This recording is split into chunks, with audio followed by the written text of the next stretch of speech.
Okay, gloves on. We're about to do this.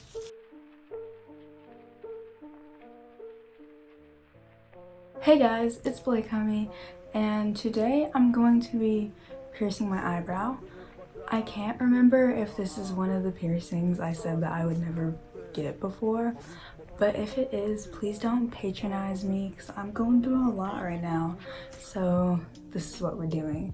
Also, I feel like it would look really cute, but I don't know how I'm gonna feel about it because everything's so symmetrical and I'm really scared to throw the symmetry off, but we're gonna try this out. So let's get into this video. So first off, I have my clamps. I have a bunch of clamps, but I'm just gonna use these because why not? They're just like ones like this. And then I have a 14 gauge needle, sterilized. And then I have like this surgical marker for marking where I'm going to do it. And then I have a bunch of 16 gauge jewelry. The lighting is turned up really high, so you can't really see a lot of stuff. I'm sorry.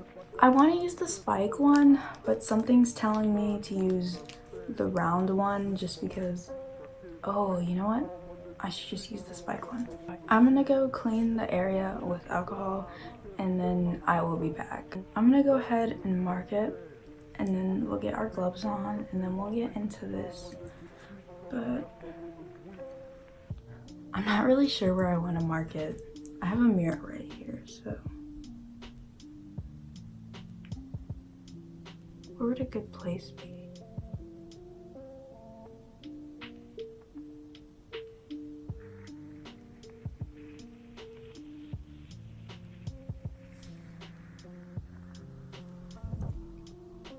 I feel like that's a good place. Okay, that works for me. I don't know if I said this before, but the jewelry is 16 gauge and the needle is 14. I'm using like 14 gauge needles so I can get the jewelry in easier because getting in the jewelry is probably the hardest part of like getting something pierced. Okay, gloves on. We're about to do this.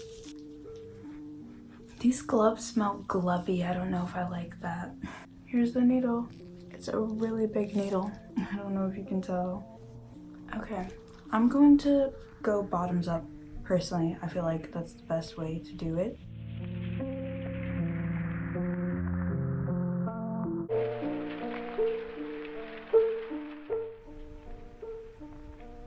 Okay, there we go. She's through. I wonder if I died with tears come to her eyes. But nah, you wouldn't understand. Oh. Okay, so I'm sorry I like cut that bit out, but I got the jewelry in. There was a lot of blood. I got blood like all over me, just everywhere, and I'm gonna have to go take a shower because it was just like gushing. And I'm probably gonna get demonetized anyway, but I'm just gonna cut that out because no one wants to see that. There was just like blood dripping off of my eyelashes. It wasn't a good sight. I didn't even really feel the pain of the piercing. It was like a pinch. It wasn't even as bad as getting like a shot or something. It just, I guess if I had to rate it, it would be a 2 out of 10. I'm just gonna use some piercing cleaner to clean it, and I'm gonna leave this in for at least 3 months before I change it. Right now, it's just kind of sore, but hopefully that'll go down in a few days. I didn't paralyze my face, so thank you for watching, and I will see you in the next video.